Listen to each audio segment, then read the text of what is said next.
মহান বিজয় দিবসে জাতির শ্রেষ্ঠ সন্তানদের শ্রদ্ধা জানাতে প্রস্তুত সাভারের স্মৃতিসৌধ। আলোকসজ্জায় বর্ণিল রূপ, 4 স্তরের নিরাপত্তা। সরকারি উদ্যোগে হাদিকে সিঙ্গাপুরে নেওয়া হচ্ছে দুপুরে।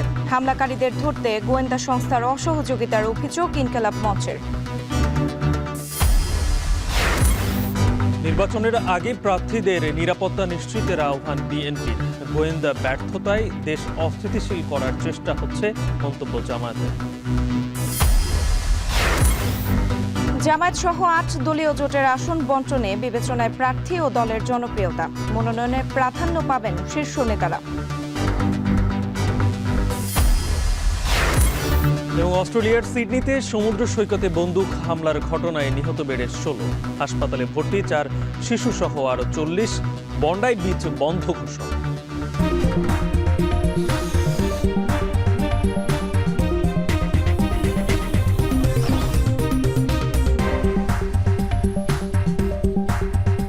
স্বাগত এখন সকালে। পুরো আয়োজন জুড়ে সঙ্গে আছে আমরা দুজন, আমি সুমাইয়া রাত্রি, আমি গালিব ইবনে রিয়াজ। মহান বিজয় দিবস উপলক্ষে জাতির শ্রেষ্ঠ সন্তানদের প্রতি শ্রদ্ধা জানাতে প্রস্তুত সাভারের জাতীয় স্মৃতিসৌধ।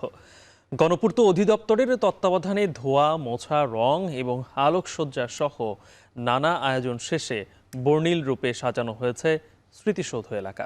4 স্তরের নিরাপত্তা ব্যবস্থা নেওয়া হয়েছে আইন শৃঙ্খলা বাহিনীর পক্ষ থেকে। আরও জানাচ্ছেন হুমায়ুন কবির। মহান বিজয় দিবস সামনে রেখে লাল সবুজের আভায় সেজেছে সাভারের জাতীয় স্মৃতিসৌধ। রংতুলির আঁচড়ে ফুটিয়ে তোলা হয়েছে বেদি সংলগ্ন সিঁড়ি। গণপূর্ত অধিদপ্তরের তত্ত্বাবধানে ধোয়া মোছা ও আলোকসজ্জা সহ নানা আয়োজন শেষে বর্ণিল রূপে সেজেছে স্মৃতিসৌধ এলাকা। মঙ্গলবার সেখানে শহীদদের প্রতি শ্রদ্ধা জানাতে ঢল নামবে লাখো জনতার। প্রতি বছরের ন্যায় আমরা বিভিন্ন রকমের ফুল দিয়া পরিচর্যা করি, সাজানো হয়। মহামান্য রাষ্ট্রপতি আসবে, দেশের গণ্যমান্য ব্যক্তিরা আসবে এবং দেশের বাইরেরও অনেকে আসবে দেখার জন্য। সবাই যেন দেখে ভালো বলে, এই জন্য আমরা এই কাজগুলো করতেছি। এটা সেলফিও লাগাইতেছি। আশেপাশে আরও ফুলের চারা আছে, গাঁদা আছে, বিভিন্ন জাতের ফুলের চারা আমরা রোপণ করতেছি। এখানে ফুল দিয়ে সাজানো আছে সাভার জাতীয় স্মৃতিসৌধ। ধোয়া মোছার কাজ চলছে এবং রং তুলির কাজ চলছে। গণপূর্ত অধিদপ্তরের উদ্যোগে সাভার জাতীয় স্মৃতিসৌধের পুরো কমপ্লেক্সকে ধুয়ে মুছে পরিষ্কার পরিপাটিকরণ, ফুল গাছ রোপণ, সিসি ক্যামেরা স্থাপন, লেক্স সংস্কার কাজ, রং তুলি কাজ সহ অন্যান্য কাজ ইতিমধ্যে সম্পন্ন হয়েছে। সাভার জাতীয় স্মৃতিসৌধ বীর শহীদদের প্রতি শ্রদ্ধা নিবেদনের জন্য প্রস্তুত রয়েছে। বিজয় দিবসে প্রথম শ্রদ্ধা নিবেদন করবেন রাষ্ট্রপতি মোহাম্মদ শাহাবুদ্দিন ও অন্তর্বর্তী সরকারের প্রধান উপদেষ্টা ডক্টর মোহাম্মদ ইউনুস। এরপর সর্বসাধারণের জন্য খুলে দেওয়া হবে স্মৃতিসৌধ। দিবসটি উপলক্ষে আইনশৃঙ্খলা বাহিনীর পক্ষ থেকেও নেওয়া হয়েছে 4 স্তরের নিরাপত্তা ব্যবস্থা। বিজয় দিবসে যে নিরাপত্তা রয়েছে, আমাদের সার্বিক নিরাপত্তা রক্ষার্থে যা যা করণীয় আমাদের সমস্ত কিছু ব্যবস্থা করা রয়েছে এবং আমাদের মাননীয় আইজিপি মহোদয়ের নির্দেশে আমরা আমাদের রেঞ্জের সব জায়গায় চেকপোস্ট, টহল বৃদ্ধি করা হয়েছে এবং ইট উইল বি কন্টিনিউ, এটা চলবেই। 2024 সালের 5 আগস্ট আওয়ামী লীগ সরকারের পতনের পর নয়া আঙ্গিকে এবার দ্বিতীয়বারের মতো উদযাপন হতে যাচ্ছে মহান স্বাধীনতা দিবস। মহান মুক্তিযুদ্ধ থেকে শুরু করে 24-এর আন্দোলনে সকল শহীদদের স্বপ্নকে বাস্তবে রূপ দেয়া এবং একটি নিরপেক্ষ নির্বাচনের মাধ্যমে গণতন্ত্র পুনঃপ্রতিষ্ঠার প্রত্যাশায় পালিত হবে দিবসটি। 24-এর গণঅভ্যুত্থানের পর দ্বিতীয়বারের মতো মহান বিজয় দিবস উদযাপনে পুরোপুরি প্রস্তুত সাভারের জাতীয় স্মৃতিসৌধ। রাত পোহালেই রাষ্ট্রপতি, প্রধান উপদেষ্টা এবং উপদেষ্টা মণ্ডলীর সদস্যরা শ্রদ্ধা জানাবেন জাতির সূর্য সন্তানদের। তারপরেই সর্বস্তরের মানুষের শ্রদ্ধা জানানোর জন্য খুলে দেওয়া হবে সৌধ প্রাঙ্গণ। হুমায়ুন কবির, এখন সাভার। উন্নত চিকিৎসার জন্য ইনকিলাব মঞ্চের মুখপাত্র শরীফ ওসমান হাদিকে সোমবার দুপুরে এয়ার অ্যাম্বুলেন্সে করে সিঙ্গাপুরে পাঠানোর উদ্যোগ নিয়েছে সরকার। প্রধান উপদেষ্টার প্রেস উইং থেকে পাঠানো এক বিজ্ঞপ্তিতে জানানো হয়, ওসমান হাদিকে সিঙ্গাপুর জেনারেল হাসপাতালের অ্যাক্সিডেন্ট ইমার্জেন্সি বিভাগে তার চিকিৎসার সব ধরনের ব্যবস্থা নেওয়া হয়েছে। বিজ্ঞপ্তিতে জানানো হয়, প্রধান উপদেষ্টার নির্দেশে সংস্কৃতি উপদেষ্টা, প্রধান উপদেষ্টার স্বাস্থ্য মন্ত্রণালয় বিষয়ক বিশেষ সহকারী, এভার কেয়ার হাসপাতালের বিশেষজ্ঞ চিকিৎসক ডাক্তার জাফর এবং ওসমান হাদির ভাই ওমর বিন হাদির মধ্যে এক জরুরি কল কনফারেন্সে এই বিষয়ে সিদ্ধান্ত হয়। বিদেশে উন্নত চিকিৎসার লক্ষ্যে প্রয়োজনীয় মেডিকেল এয়ার অ্যাম্বুলেন্স, চিকিৎসক দল এবং ভ্রমণ সংক্রান্ত সকল প্রস্তুতি ইতিমধ্যেই সম্পন্ন হয়েছে। প্রেস উইং জানায়, ওসমান হাদির চিকিৎসা সংক্রান্ত সকল ব্যয় রাষ্ট্রীয়ভাবে বহন করা হবে। তার চিকিৎসা প্রক্রিয়া সার্বক্ষণিকভাবে পর্যবেক্ষণে রাখার জন্য সংশ্লিষ্টদের নির্দেশ দিয়েছেন প্রধান উপদেষ্টা। এছাড়া ওসমান হাদির দ্রুত সুস্থতা কামনায় দেশবাসীর কাছে দোয়া ও প্রার্থনা চেয়েছেন প্রধান উপদেষ্টা। শরীফ ওসমান হাদিকে হত্যা চেষ্টার ঘটনায় পল্টন থানায় মামলা হয়েছে। গুলি করা সন্দেহভাজন দুজনকে শনাক্ত করেছে পুলিশ। এই ঘটনায় আটক করা হয়েছে বাইক মালিক সহ 3 জনকে।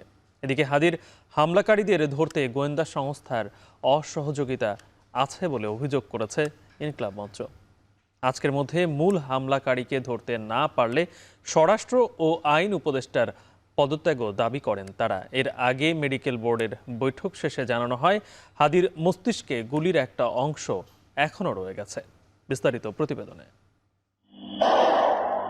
গত 12 ডিসেম্বর রাজধানীর ব্যস্ত পল্টন এলাকায় অনেকটাই সিনেমার দৃশ্যের মতো গুলি করে হত্যা চেষ্টা করা হয় ইনকিলাব মঞ্চের মুখপাত্র শরীফ ওসমান হাদিকে।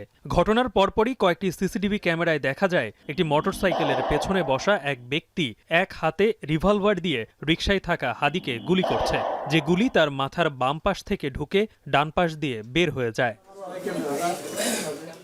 এরপরই আইনশৃঙ্খলা বাহিনী হাদির ওপর হামলাকারী 2 জনকে শনাক্তে নামে।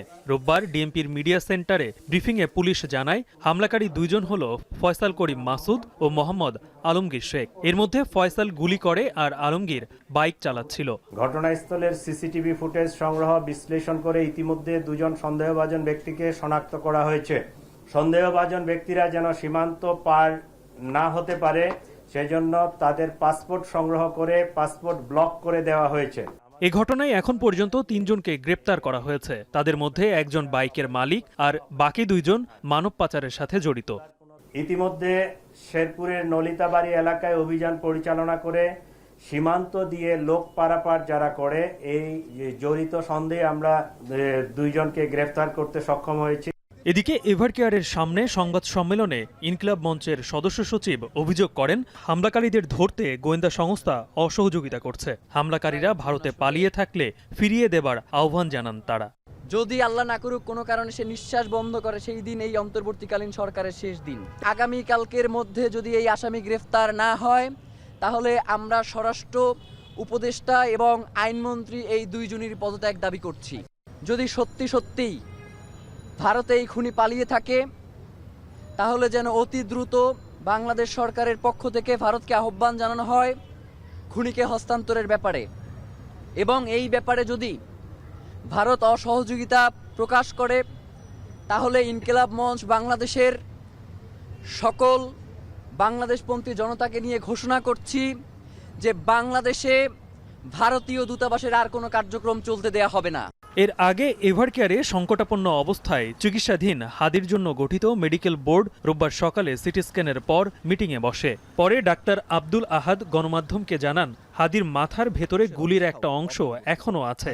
ব্রেইনে অক্সিজেন স্বল্পতার পাশাপাশি রক্ত জমাট আছে। ফুসফুসের অবস্থাও অপরিবর্তিত। তার কিডনি অপারেশনের মধ্যে এবং অপারেশনের আগে খুব ফাংশনিং ছিল না, সেটা ফিরে এসেছে এবং সেটার ইউরিন আউটপুট এখনও কন্টিনিউ আছে। বিদেশে নেয়ার ক্ষেত্রে মেডিকেল বোর্ড ও পরিবার সিদ্ধান্ত নিবে বলেও জানান তিনি। গালিব ইবনে রিয়াজ, এখন, ঢাকা। যারা আগামীতে নির্বাচিত হয়ে সরকার গঠন করবে তাদের নিরাপত্তা নিশ্চিতের আহ্বান জানিয়েছেন বিএনপির ভারপ্রাপ্ত চেয়ারম্যান তারেক রহমান। দেশকে এগিয়ে নিতে সবাইকে ঐক্যবদ্ধ হওয়ার আহ্বানও জানান তিনি। আর দলটির মহাসচিব মির্জা ফখরুল ইসলাম আলমগীর বলেছেন, নির্বাচন বানচাল ও ধর্মের নামে বিভাজনের চেষ্টা করছে চেনা 2টি প্রতিপক্ষ। তবে সকল ষড়যন্ত্র রুখে দিতে বুদ্ধিবৃত্তিকভাবে বিকশিত বাংলাদেশ গড়তে চায় দলটি। আর জানাচ্ছেন রাজু আহমেদ। বিজয়ের উষালগ্নে জাতিকে মেধাশূন্য করার সেই কালো দিনে জাতির সূর্য সন্তানদের শ্রদ্ধা আর ভালোবাসায় স্মরণ করে দিনব্যাপী নানা কর্মসূচির পর বিকেলে শহীদ বুদ্ধিজীবী দিবস উপলক্ষে রাজধানীর ইঞ্জিনিয়ার্স ইনস্টিটিউটে আলোচনা সভার আয়োজন করে বিএনপি। 1971 সালে যখন আমরা বিএনপির শীর্ষ নেতারা বলেন, আল বদর আল শামসদের হাতে জাতি ক্ষতিগ্রস্ত হলেও স্বাধীনতা চেতনার ব্যবসা করে দীর্ঘ 17 বছর ধারাবাহিকভাবেই বুদ্ধিজীবী হত্যা করেছে একটি দল। ফলে আগামীতে মেধাভিত্তিক বিকশিত বাংলাদেশ গড়াই বিএনপির লক্ষ্য। ন্যাশনাল ইন্টেলিজেন্সের গ্রোথের ক্রাইসিস হয়েছে, সেই জায়গা থেকে আমাদেরকে এখন উত্তরণ ঘটাতে হবে। বাংলাদেশের বুদ্ধিজীবী যারা রয়েছেন, বাংলাদেশের প্রথিতযশা ব্যক্তিরা যারা রয়েছেন, তাদেরকে যদি কোনোভাবে ধ্বংস করে দেওয়া যায় তাহলে সেই বাংলাদেশ কোনোদিন মাথা তুলে দাঁড়াতে পারবে। নির্বাচন ইস্যুতে নানা ষড়যন্ত্রে উদ্বেগ জানান বিএনপির স্থায়ী কমিটির সদস্যরা। বলেন, সাম্প্রতিক গুলির ঘটনা একটি চিহ্নিত দল করেছে। শান্তিপূর্ণ পরিস্থিতি না থাকলে সুষ্ঠু নির্বাচন সম্ভব নয়। হত্যার রাজনীতি এরা ভুলে নাই, একজন চলে যায় আরেকজন আসে। আগামী নির্বাচনে তারা 54 বছরের প্রতিশোধ নেবে। এই বিজয়কে কাজে লাগিয়ে আমরা সামনের দিকে এগুতে চাই। এটাকে ব্যর্থ হওয়ার সমস্ত ষড়যন্ত্রকে আমরা প্রতিহত করতে চাই। আলোচনা সভায় মির্জা ফখরুল বলেন, তরুণদের হাত ধরে বাংলাদেশ বারবার ফিরে এসেছে। এ সময় বিএনপির মহাসচিব অভিযোগ করেন, চেনা দুটি প্রতিপক্ষ নির্বাচন বানচাল এবং ধর্মের নামে বিভাজনের চেষ্টা করছে। হত্যা চেষ্টার মাধ্যমে ভয় দেখিয়ে গণতন্ত্রের সৈনিকদের চুপ করিয়ে দেওয়ার ষড়যন্ত্র চলছে বলেও অভিযোগ করেন তিনি। পরাজিত ফ্যাসিস্ট শক্তি আজকে চেষ্টা করছে এই দেশে নির্বাচনকে বানচাল করবার। আরেকটি শক্তি তারা চেষ্টা করছে ধর্মকে ব্যবহার করে এই দেশে আবার মানুষের মধ্যে বিভাজন সৃষ্টি করবার। আমরা যে পথে আছি সেই পথই হচ্ছে সঠিক পথ। এদিকে গুলশানে বিএনপি আয়োজিত একটি অনুষ্ঠানে দলের ভারপ্রাপ্ত চেয়ারম্যান তারেক রহমান বলেন, যারা আগামীতে নির্বাচিত হয়ে সরকার গঠন করবে তাদের আইন শৃঙ্খলা ও নিরাপত্তা নিশ্চিত করতে হবে। দেশ এগিয়ে নিতে সকলকে ঐক্যবদ্ধ হওয়ার আহ্বান জানান তিনি। বহু ধরনের মানুষকে যার যেটা প্রাপ্য নয় অন্যায্য সুযোগ সুবিধা দেওয়া হয়েছে, এটি একটা হ্যাবিটের মতন হয়ে গিয়েছে। কাজে এই পরিস্থিতির বা এই অভ্যাসের পরিবর্তন করতে হবে। অর্থাৎ দুর্নীতির এক কথায় যদি বলি আমরা সাধারণ স্বাভাবিক কথায় দুর্নীতির লাগাম টেনে ধরতে হবে। আসুন আজকের অনুষ্ঠানে এটিই হোক আমাদের প্রমিস এবং এটিই হোক আমাদের প্রত্যাশা, জনগণের কাছে প্রতিশ্রুতি। অনুষ্ঠানে দুর্নীতির লাগাম টানার পাশাপাশি নারী ও প্রান্তিক পর্যায়ের কৃষকের উপর নজর দেওয়ার কথা বলেন তারেক রহমান। ষড়যন্ত্রকারীদের পরাজিত করে সুষ্ঠু নির্বাচন ও মেধাভিত্তিক দেশ করার আহ্বান ছিল নেতাদের কণ্ঠেও। পাবলিক মানি কেন আমরা জেনে শুনে অপচয় করব, যেখানে আমার হাতে অন্য অপশন আছে। রাজু আহমেদ, এখন, ঢাকা। জামাতকে ঢালাওভাবে জড়িয়ে বয়ান তৈরির উদ্দেশ্যে গেল 54 বছরেও বুদ্ধিজীবী হত্যার তদন্ত বা বিচার করা হয়নি বলে দাবি করেছেন দলটির সেক্রেটারি জেনারেল মিয়া গোলাম পরোয়ার।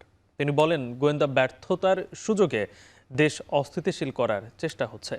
এদিকে আগামী 24 ঘন্টার মধ্যে হাদির উপর হামলাকারীদের গ্রেপ্তারের আলটিমেটাম দিয়ে বিক্ষোভ সমাবেশ করেছে জামাতের ঢাকা মহানগরী উত্তর।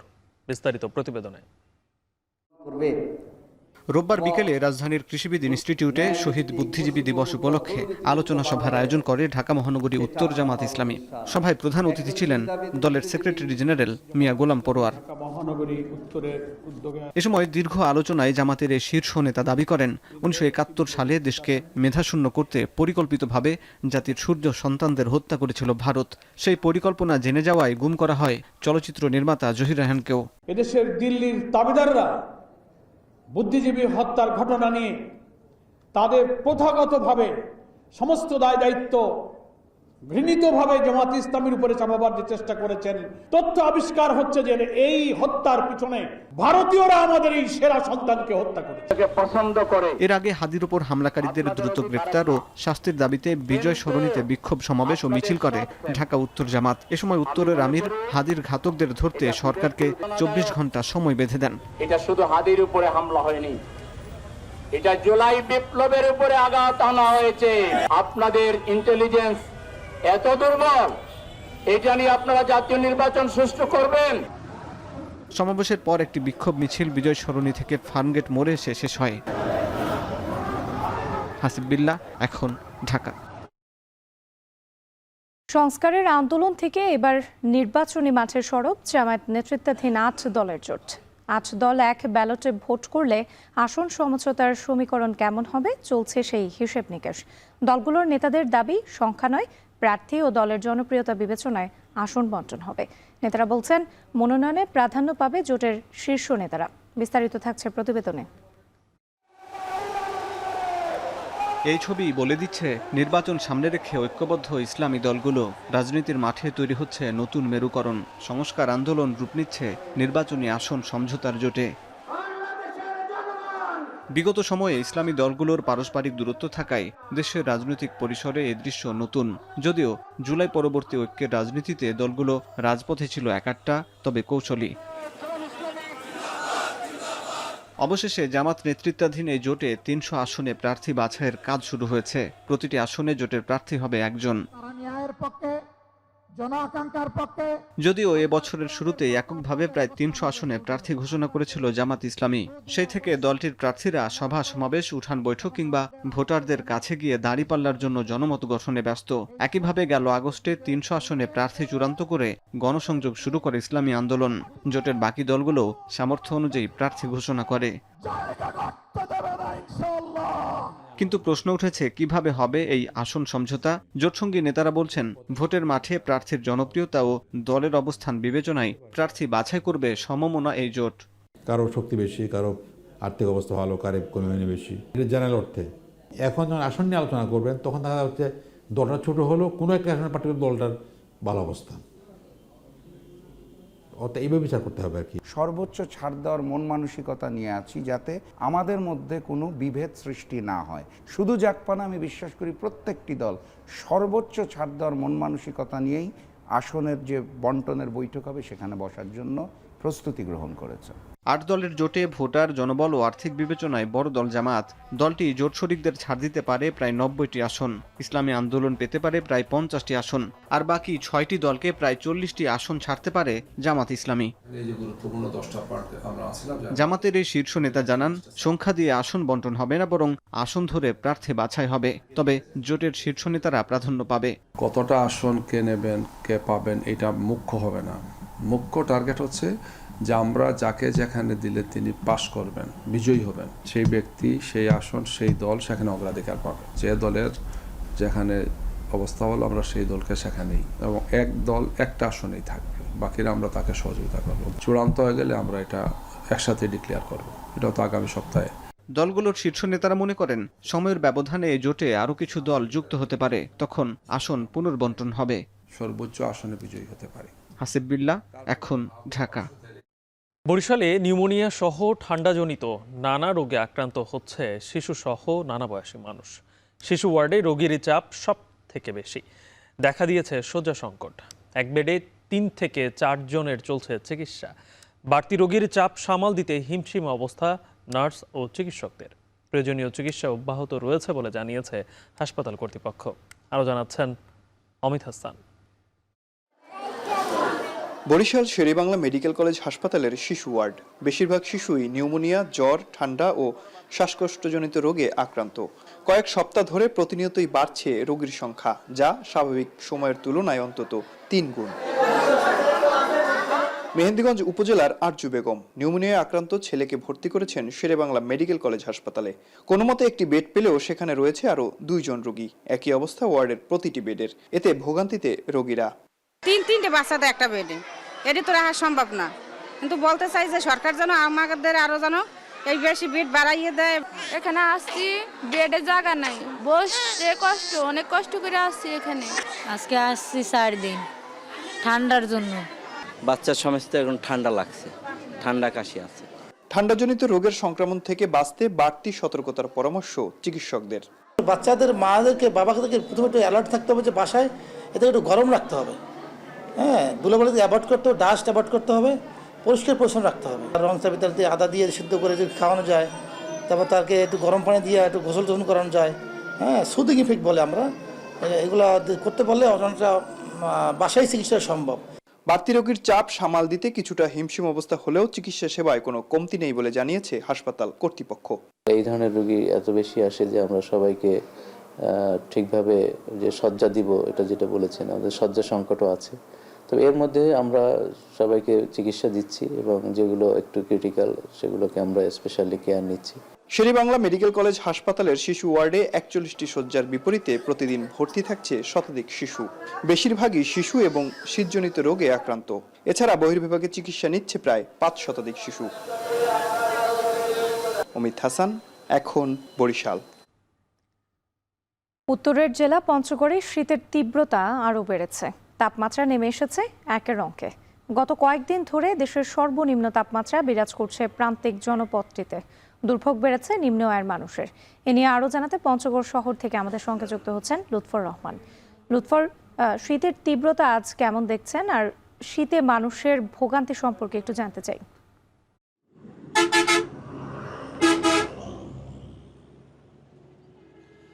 রাত্রি আপনি জানেন পঞ্চগড়কে বলা হয়ে থাকে হিমালয় কন্যা, আর হিমালয় কন্যা পঞ্চগড়ে বরাবরই কিন্তু শীতের তীব্রতা একটু বেশি থাকে। আজ সকালে পঞ্চগড়ের যে সর্বনিম্ন তাপমাত্রা মাপা হয়েছে 9.3 ডিগ্রি সেলসিয়াস, এবং গতকাল সারা দেশের যে সর্বনিম্ন তাপমাত্রা সেটি রেকর্ড করা হয়েছিল পঞ্চগড়ের তেঁতুলিয়াতে 9 ডিগ্রি সেলসিয়াস। এবং আমরা দেখছি বেশ কয়েকদিন ধরেই কিন্তু তাপমাত্রা এক অঙ্কে বিরাজ করছে এবং শীতের তীব্রতা কিন্তু দিন দিন বেড়েই চলেছে। এবং গত কয়েকদিনের যে শীতের চিত্র সেটি যদি বলি, শীতের তীব্রতা শুরু হচ্ছে মূলত সন্ধ্যা নামার পর থেকে, এবং রাতভর বৃষ্টির মতো কুয়াশা ঝরছে এবং সকালে কখনো হালকা কখনো ঘন কুয়াশায় চারপাশ ঢেকে থাকছে। এবং উত্তরে যে ঠান্ডা বাতাস সেটি এই জনপদের ওপর দিয়ে ঘন্টায় 8 থেকে 10 কিলোমিটার বেগে বয়ে চলেছে। এবং আমরা দেখেছি যে দিনের বেলাতে তাড়াতাড়ি কিন্তু বেশ সকালেই সূর্যের দেখা পেলে এবং দিনে কিন্তু তাপমাত্রা 26-27 ডিগ্রি সেলসিয়াস পর্যন্ত উঠে যায়। এবং শীতের তীব্রতা বাড়ে পঞ্চগড়ে যারা অসহায় নিম্ন আয়ের মানুষ রয়েছেন, খেটে খাওয়া মানুষ রয়েছেন, তারা কিন্তু দুর্ভোগে পড়েছেন। বিশেষ করে পঞ্চগড়ের নদীর বালুকান্তর শ্রমিকদের কথা আমরা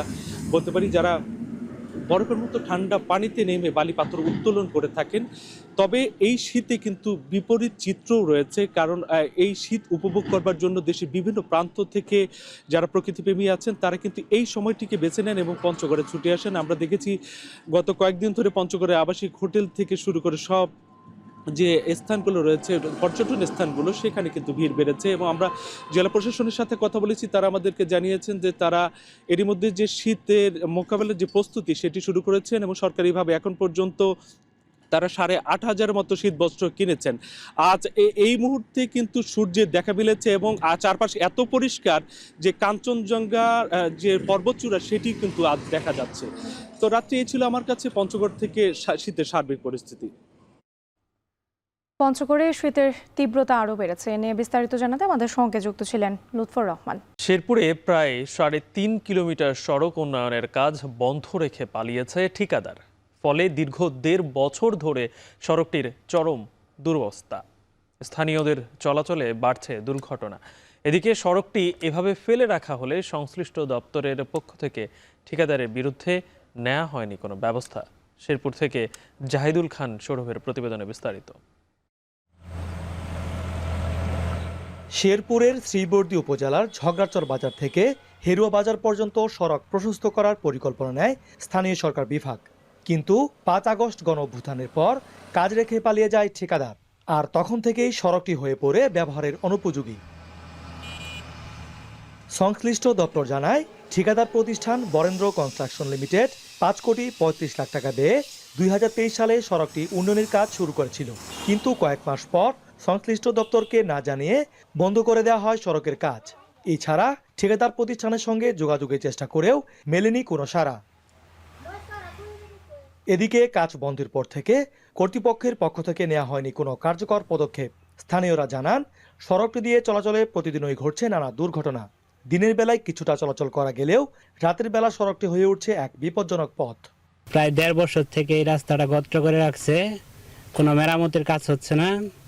আমরা অনেক ভোগান্তির মধ্যে আছি। যাত্রীরও সমস্যা, আঙ্গরও সমস্যা, গাড়ির আমাদের পার্টি নষ্ট হয়ে যায়। প্রায় দূরত্ব 3 কিলোমিটার, এর মধ্যে 2টা অটোরিকশা আমাদের পারাপার হওয়া সম্ভব না। বড় গাড়ি চলাফেরা করতে পারে না এবং হুমানে অ্যাক্সিডেন্ট হয়। সরকারের কাছে আমাদের দাবি যাতে আমাদের দূরত্ব, আমাদের এই 3.5 কিলো রাস্তা যাতে আমাদের দূরত্ব হয়, আমরা যেমন বুক করতে পারি। এই বিষয়ে এলজিডি নির্বাহী প্রকৌশলী জানান, বর্তমানে বিভাগীয়ভাবে ব্যবস্থা গ্রহণের প্রক্রিয়া চলছে। নতুন করে টেন্ডারের মাধ্যমে কাজ শুরু করা হবে। শ্রীবর্দী উপজেলাধীন ঝগড়াচরে থেকে যে শেরপুরের যে রাস্তাটি, এই রাস্তাটি আমফান প্রকল্পের বাস্তবায়ন হইতেছে। ঠিকাদার দীর্ঘদিন যাবৎ পলাতক।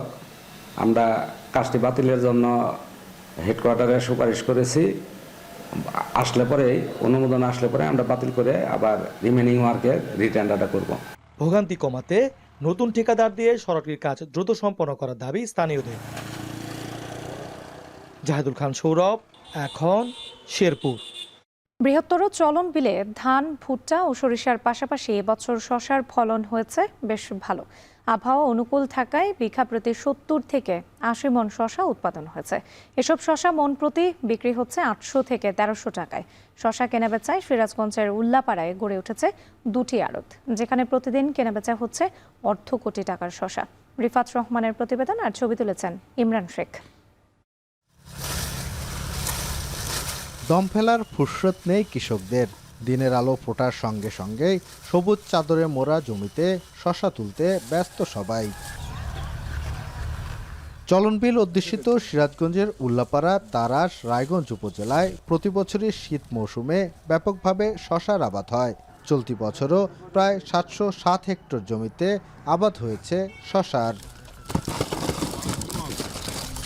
প্রতি বছর অক্টোবর মাসে চারা লাগান কৃষকরা। এরপর নভেম্বরের শেষে জমি থেকে শশা তোলা শুরু হয়, যা চলে জানুয়ারির প্রথম সপ্তাহ পর্যন্ত। এবছর প্রতি বিঘায় কৃষকরা ফলন পেয়েছেন 70 থেকে 80 মণ পর্যন্ত। প্রতি মণ শশা বিক্রি হচ্ছে 800 থেকে 1300 টাকায়। অন্যান্য ফসলে লাভ সীমিত হলেও শশায় ব্যাপক লাভবান হওয়ায় প্রতি বছরই বাড়ছে চাষাবাদ। 42 শতক জমি শশার আবাদ করছি, আল্লাহর রহমতে অনেক লাভ আছে। খাইতে মজা, খুব ভালো শশা।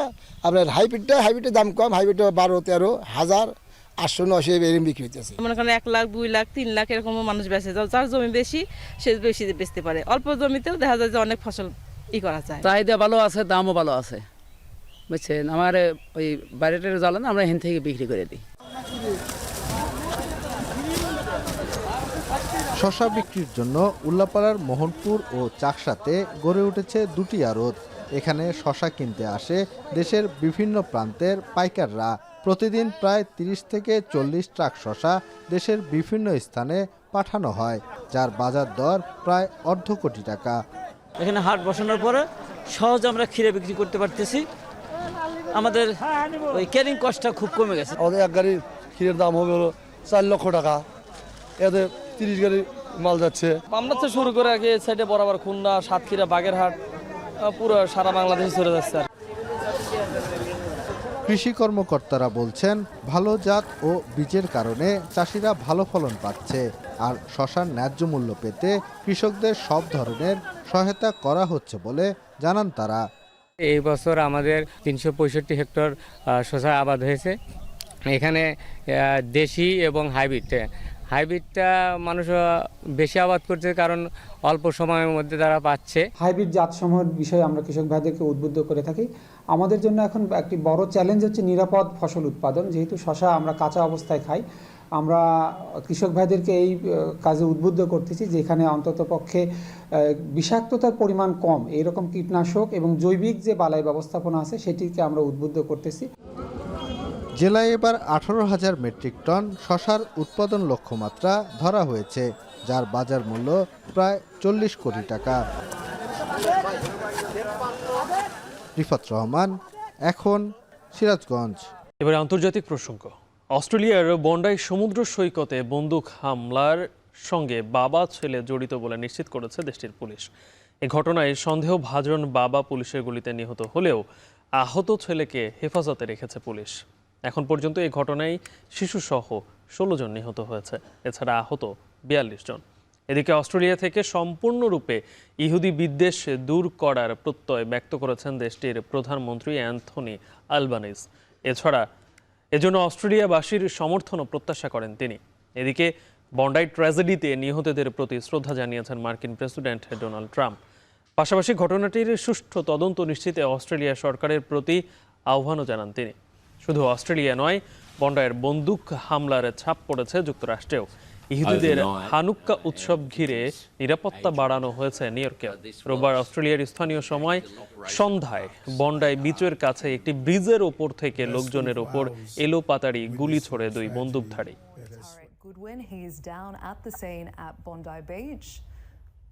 hoping to speak to him in just a moment.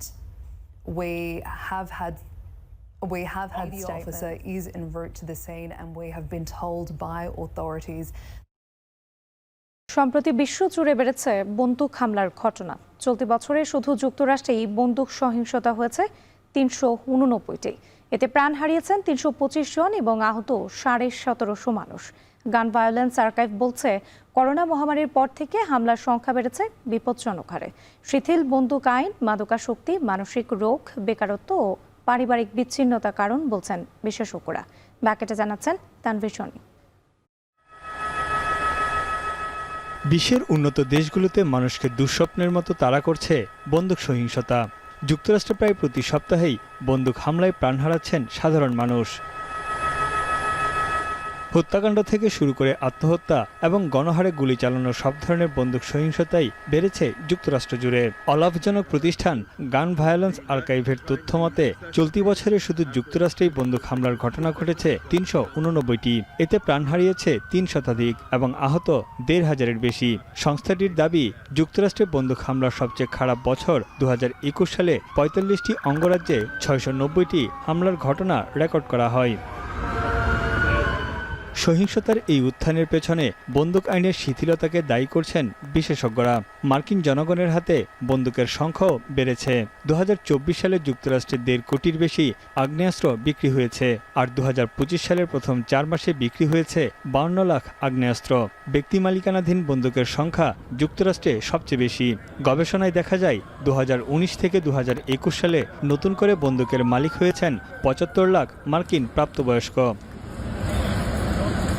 বন্দুক সহিংসতার জন্য বহুমুখী কারণকে দুষছেন বিশেষজ্ঞরা। মাদকাসক্ত, মানসিক রোগ, বেকারত্ব ও পারিবারিক বিচ্ছিন্নতা, এমনকি সামাজিক যোগাযোগ মাধ্যমের প্রভাবকেও দায়ী করছেন অনেকে। বিশেষ করে যুক্তরাষ্ট্রে ব্যক্তিগত নিরাপত্তার অজুহাতে ব্যাপক হারে অস্ত্র বিক্রির রীতি রয়েছে। অনেকে হতাশ ও একাকিত্ব থেকেও সহিংসতায় জড়ায়। এছাড়া দেশের আইন শৃঙ্খলার অবনতি, বর্ণবাদ ও চরমপন্থী মতাদর্শের কারণেও বন্দুক হামলার ঘটনা বাড়ছে। বন্দুক হামলায় মৃত্যুর সংখ্যাও যুক্তরাষ্ট্রে সবচেয়ে বেশি। এরপরই আছে প্রতিবেশী কানাডা। অস্ট্রেলিয়া ও যুক্তরাজ্যেও বন্দুক হামলায় প্রাণহানি অন্যান্য দেশের তুলনায় উল্লেখযোগ্য হারে বেশি। জনসমাগম হয় এমন স্পটগুলোকেই সাধারণত হামলার জন্য বেছে নেয় বন্দুকধারীরা। সবচেয়ে বেশি হামলার ঘটনা ঘটেছে শিক্ষা প্রতিষ্ঠান ও কর্মক্ষেত্রে। এরপরই রয়েছে শপিং মল, রেস্তোরাঁ, নাইট ক্লাব, বাস ও রেল স্টেশন এবং বিভিন্ন সরকারি অফিস। বন্দুক আইন কঠোর করার বিষয়ে মার্কিন নাগরিকদের মধ্যেও রয়েছে ভিন্ন মত। ২০২৫ সালের নভেম্বরে গ্যালাপের জরিপ বলছে ৬০% মার্কিন জনগণ বন্দুক আইন নিয়ন্ত্রণের পক্ষে, ২৭% এর বিপক্ষে। এছাড়া ডেমোক্র্যাট পার্টির প্রায় ৯১% সমর্থক কঠোর বন্দুক আইন চান। অন্যদিকে রিপাবলিকানদের মাত্র ২৪% অস্ত্র আইন কঠোর করার বিষয়ে মত দিয়েছেন। তানভীর চনি, এখন বিশ্ব। যুক্তরাজ্যের বেশ কয়েকটি বিশ্ববিদ্যালয়ে বাংলাদেশি শিক্ষার্থীদের ভর্তি স্থগিতের বিষয়কে রাজনৈতিক কূটকৌশল বলছেন অনেকেই। ভিসা অপব্যবহারের অভিযোগ মানতে নারাজ শিক্ষার্থী ও আইনজীবীরা। সংশ্লিষ্টরা বলছেন এতে ক্ষতিগ্রস্ত হবেন প্রকৃত শিক্ষার্থীরা। বিষয়টি নিয়ে লন্ডনস্থ হাই কমিশনের জোরালো পদক্ষেপ নেয়ার আহ্বান শিক্ষার্থীদের। যুক্তরাজ্য থেকে আরও জানাচ্ছেন শরীফুল ইসলাম চৌধুরী। বাংলাদেশি শিক্ষার্থীদের ভর্তি স্থগিত রেখেছে যুক্তরাজ্যের বেশ কয়েকটি বিশ্ববিদ্যালয়। ভিসা অপব্যবহারের আশঙ্কায় বাংলাদেশি ও পাকিস্তানি শিক্ষার্থীদের ক্ষেত্রে এই সিদ্ধান্ত নেয় 9টি বিশ্ববিদ্যালয়। পড়ালেখা না করে আশ্রয় প্রার্থী হওয়ার দিকে ঝুঁকছেন অনেকে। যদিও এসব অভিযোগ মানতে নারাজ দেশটিতে অধ্যয়নরত বাংলাদেশি শিক্ষার্থীরা। বাংলাদেশ থেকে সকল স্টুডেন্ট পড়াশোনা এখানে অ্যাজাম করতে আসে না, সবাই তাদের একটা ভালো অ্যাম্বিশন গোল নিয়ে আসে, এখানে পড়াশোনা করবে, একটা ভালো পর্যায়ে যাবে। এই ডিসক্রিমিনেশনের পিছনে ডিপ্লোম্যাটিক অনেক ম্যাটার থাকতে পারে। এখানে উদ্দেশ্য প্রণোদিত ভাবেও বাংলাদেশের যে সম্ভাবনা বা বাংলাদেশি শিক্ষার্থীদের যে সম্ভাবনাগুলিকে আছে সেটাকে ব্লক করার জন্য একটা স্টেপ হইতে পারে সেটা। ফিনান্সিয়াল টাইমসের প্রতিবেদন বলছে চলতি বছরের সেপ্টেম্বর পর্যন্ত বাংলাদেশি শিক্ষার্থীদের 22% এবং পাকিস্তানের 18% ভিসা আবেদন বাতিল করা হয়েছে। এছাড়া একই সময়ে হোম অফিস 23,036টি আবেদন নাকচ করেছে, যার অর্ধেকই এই দুই দেশের শিক্ষার্থী। এছাড়া স্টুডেন্ট ভিসায় যুক্তরাজ্যে পাড়ি জমানোর পর আশ্রয় প্রার্থনার আবেদন বেড়েছে বাংলাদেশ ও পাকিস্তানের নাগরিকদের। এই দেশে টোটাল 6.7 মিলিয়ন মানুষ এই দেশে আছে, তার মধ্যে 1% মানুষ হলে অ্যাসাইলাম সিক করে এবং স্টুডেন্টদেরকে দায়ী করা হয়। স্টুডেন্টরা গত বছর 109,000 অ্যাসাইলাম এই দেশে সিক করা হলো, স্টুডেন্ট ছিল মাত্র 13%। হোম অফিসের তথ্য অনুযায়ী স্টুডেন্ট ভিসা থেকে সরাসরি অ্যাসাইলাম আবেদনকারীর শীর্ষে পাকিস্তান এবং পঞ্চম স্থানে আছে বাংলাদেশ। গেল 2 বছরে 12,322 জন বাংলাদেশি এবং 5,312 জন ভারতীয় অ্যাসাইলাম আবেদন করেছেন। সংশ্লিষ্টরা বলছেন, ভুয়া এজেন্সির কারণে প্রকৃত শিক্ষার্থীরা ক্ষতিগ্রস্ত হচ্ছেন। দেশের ক্ষতি, আমাদের দেশের সম্মান নষ্ট হচ্ছে এবং ইউকিবিএর কাছে আমাদের দেশ কালার হয়ে যাচ্ছে যে এই দেশের স্টুডেন্টরা এসে এখানে অ্যাসাইলাম ক্লেম করে। এটা অনেক বড় একটা নেগেটিভ ইম্প্যাক্ট। উচ্চ শিক্ষা নিতে প্রকৃত শিক্ষার্থীরা ব্রিটেনে আসলে রক্ষা হবে দেশের সুনাম, এমনটাই প্রত্যাশা সংশ্লিষ্টদের। শরীফুল ইসলাম চৌধুরী, এখন লন্ডন। এবারে খেলা প্রসঙ্গ। অনূর্ধ্ব-19 এশিয়া কাপে নিজেদের দ্বিতীয় ম্যাচে নেপালের বিপক্ষে মাঠে নামছে টিম বাংলাদেশ। ম্যাচ শুরু হবে বাংলাদেশ সময় সকাল 11টায়। গ্রুপ বিতে দারুণ শুরু করেছে বাংলাদেশ অনূর্ধ্ব-19 দল। এক ম্যাচে 1 জয় নিয়ে পয়েন্ট টেবিলের দ্বিতীয় স্থানে তারা। আগের ম্যাচে শক্তিশালী আফগানিস্তানের বিপক্ষে 3 উইকেটের রোমাঞ্চকর জয় আত্মবিশ্বাস বাড়িয়েছে লাল সবুজের শিবিরে।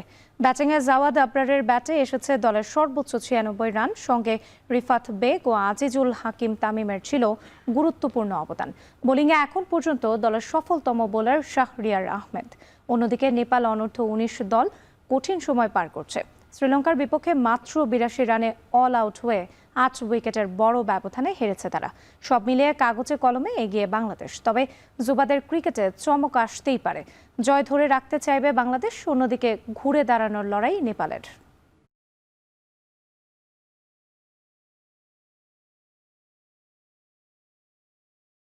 এবারে ফুটবলের খবর। বাংলাদেশ ফুটবল ফেডারেশনের ব্যবস্থাপনায় শুরু হতে যাচ্ছে বাফুফে অনূর্ধ্ব-17 জাতীয় চ্যাম্পিয়নশিপ। এই উপলক্ষে রোববার বাফুফে ভবনে অনুষ্ঠিত হয়েছে টুর্নামেন্টের ড্র। অনুষ্ঠানে টুর্নামেন্টের উদ্দেশ্য, বাজেট সহ নানা বিষয়ে কথা বলেছেন বাফুফে কর্মকর্তারা। বিস্তারিত জানাচ্ছেন আসাদুজ্জামান লিটন। দেশের 64 জেলার অনূর্ধ্ব-17 পুরুষ দল সমূহের অংশগ্রহণে আগামী 22 ডিসেম্বর শুরু হবে অনূর্ধ্ব-17 জাতীয় চ্যাম্পিয়নশিপ। দেশের 8টি ভেন্যুতে অনুষ্ঠিত হবে এই টুর্নামেন্ট।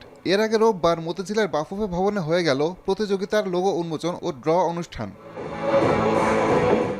অংশগ্রহণকারী দলগুলোকে 8টি জোনে ভাগ করে প্রতিটি জোনকে 2 গ্রুপে বিভক্ত করে এই ড্র অনুষ্ঠিত হয়। 1,05,00,000 টাকা বাজেটের এই টুর্নামেন্টের মূল উদ্দেশ্য জানান বাফুফের নির্বাহী সদস্য সাইদ হাসান কানন।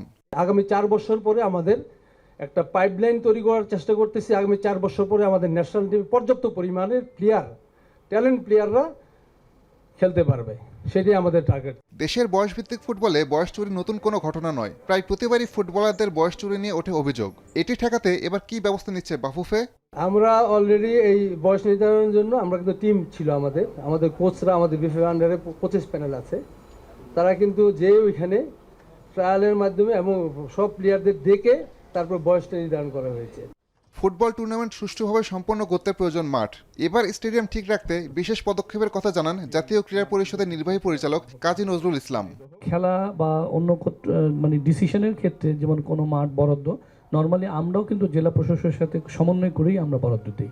তো সেই ক্ষেত্রে আশা করি যে সমস্যা হবে না এবং এই মাঠটা তাহলে সুষ্ঠুভাবে রক্ষণাবেক্ষণটা হবে।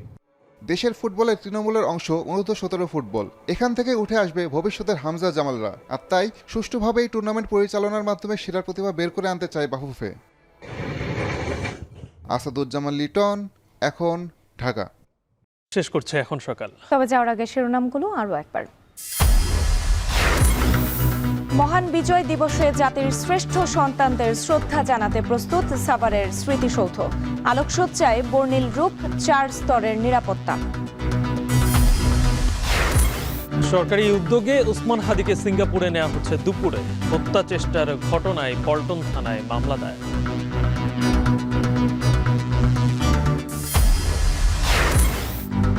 নির্বাচনের আগে প্রার্থীদের নিরাপত্তা নিশ্চিতের আহ্বান বিএনপির। গোয়েন্দা ব্যর্থতায় দেশ অস্থিতিশীল করার চেষ্টা করা হচ্ছে, মন্তব্য জামায়াতের। আর দলীয় জোটের আসন বন্টনে বিবেচনায় প্রার্থী ও দলের জনপ্রিয়তা, মনোনয়নে প্রাধান্য পাবেন শীর্ষ নেতারা।